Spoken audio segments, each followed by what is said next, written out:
particular event, I think it is so underrated, so underhyped, and it's probably one of the best events that I've ever been to for Disney World, probably ever, and that would be the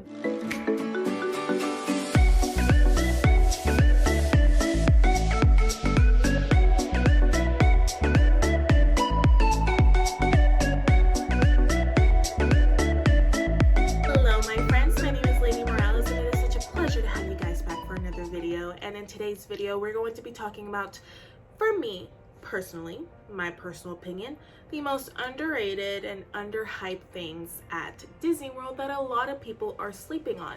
Again, this list is a combination of food, resorts, rides, attractions, everything. So if you guys are interested in getting these cool little tidbits of information that you can do on your next or upcoming Walt Disney World trip, then please keep on watching. So first on the list, one of the most underrated things at Disney World, or underhyped things at Disney World, is the restaurants at Animal Kingdom Lodge. Now they have infamous restaurants like Sanaa, which is a very cult favorite, and there's Boma, among others, at Animal Kingdom Lodge. And I will say that I have yet to hear from someone about a bad experience that they had at any of the restaurants at Animal Kingdom Lodge. So if you guys are looking for like awesome dining experiences that's different, that has a really great experience, then maybe you have the opportunity to interact with animals, because it is connected to the Animal Kingdom park, then I would definitely check out Animal Kingdom Lodge. If you have picky eaters, then I would try Boma, which is a buffet, and they have a lot more of options, all you can eat. But the restaurants at Animal Kingdom Lodge, a lot of people are sleeping on them because they're too busy making reservations for Chef Mickey's, and would be the Walt Disney World Swan and Dolphin. Now, the Walt Disney World Swan and Dolphin is not owned by Disney World. It is actually operated by Marriott. But the thing is you still get the exact same perks as if you were to stay at a Disney resort like Pop Century, Art of Animation, or Contemporary, or whatever. And it is footsteps away from the boardwalk, which is footsteps away from Epcot. So you guys, if you have the opportunity, please stay at the Swan and Dolphin. It is cheaper than staying at a lot of the moderate resorts, which for me, I would rank the Walt Disney World Swan and Dolphin between moderate and deluxe, and you still get the same perks. And the only thing is you can't use your magic bands to like check in to your room or anything like that, but I mean, who cares? I think the last time we stayed was $150 a night, which is crazy. And I'm like, I wasn't even able to get something like Pop Century at that price. So highly encouraged to stay at the Swan and Dolphin. They have also really good restaurants. Unfortunately, some of the choices are limited or closed at the current moment because of the pandemic in regards to food and restaurants. But I would definitely say part of the reason why a lot of people don't stay there is because it's really hard to get a room. And I think right now they're lending the Dolphin Resort to the MLS, so it's even harder to get a room. But again, just please stay there. It's awesome. This particular event, I think it is so underrated, so underhyped, and it's probably one of the best events that I've ever been to for Disney World, probably ever, and that would be the Villains After Hours. You guys, to date, the funnest experience I've had at Disney World was the Villains After Hours. And if you guys aren't familiar with the Villains After Hours, it's pretty much after the park closes, they do like this really cool special theme and event related to the villains, and you get to have 3, sometimes 4 additional hours to just ride rides. And the max amount of tickets that they sell is really low. So I think that when we went back in February, and it was like the longest we waited for a ride was 20 minutes, and it wasn't even 20 minutes, and it was for Mine Train. You can check in 2 or 3 hours, I think it's 2 hours before the park is scheduled to close.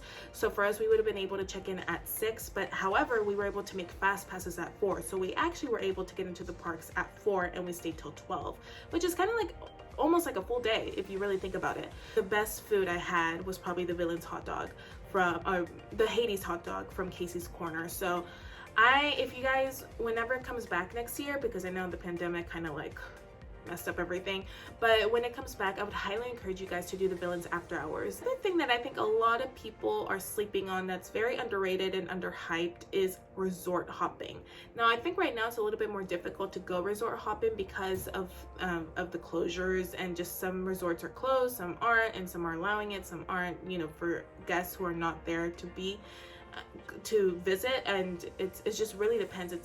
You'd have to do your research and ask. But I think on a normal day at Disney World, if you just want to take a day to resort hop, that's a theme park in and of itself. A resort has so many things to do. They have so many different restaurants, so many different types of themes and things to do. Port Orleans, and then we'll have some beignets in the morning, and then we'll go to Chef or Contemporary, and then either stop by Chef Mickey's or like go to the merch. Fort Wilderness Lodge, like there's a campfire at night. There's like a campfire sing along with Chip and Dale, and you get your own s'mores, and it's absolutely free. So figure out what events and other things that the other resorts have to offer, and resort hop. It's fun, it's in a sense free. You don't have to like pay to get in every single park. Right now is a little bit difficult because again of the pandemic, but in the future, please guys, don't sleep on resorts, don't sleep on resort hopping. It is a lot of fun.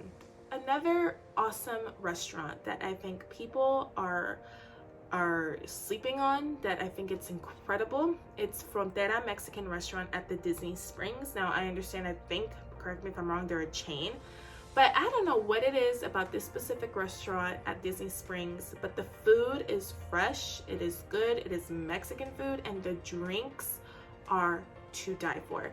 And my favorite drink is La Cava Bocava from Frontera. It's like a spearmint, lime, avocado. Oh my gosh, it was so good and just what I needed at the end of the day from my Disney trips. It was Tex-Mex with a smidge of authentic. So the tortillas and everything were like all you can eat tortillas. It was really good. So I would highly encourage you guys to go and try it out, especially if you love Mexican food. Frontera at Disney Springs is really, really, really good. And they have salsa verde. They know.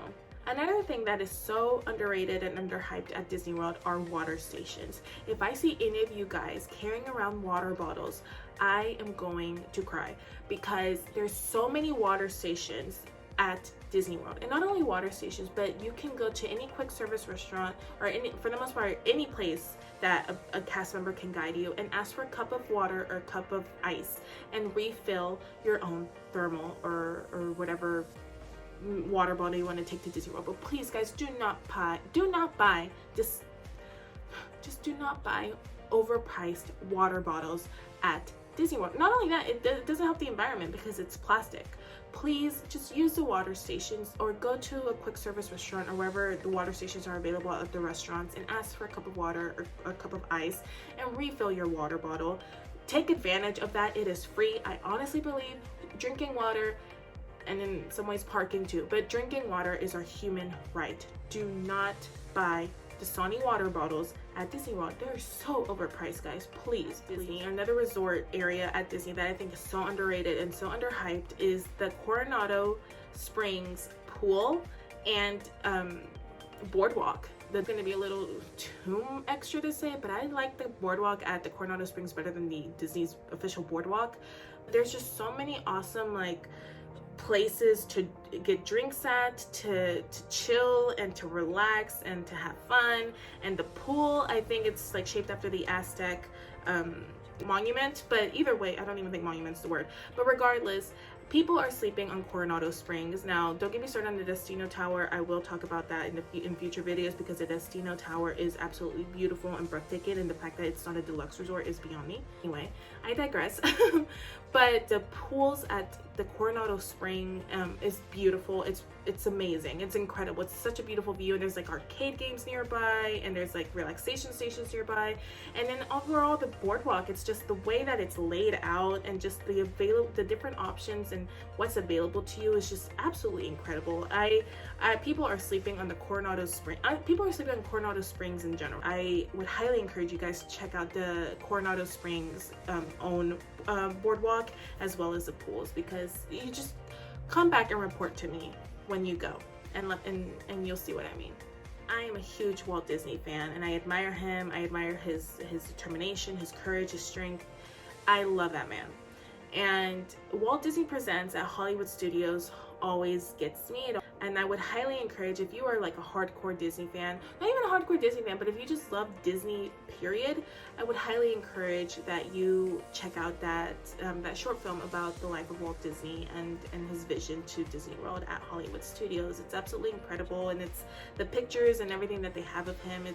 It's amazing. It's heartwarming, and it gives you a boost to really go after what it is that you're trying to accomplish in life and your goals and your dreams. And he's an incredible man. So check out Walt Disney Presents at Hollywood Studios and let me know what you guys think.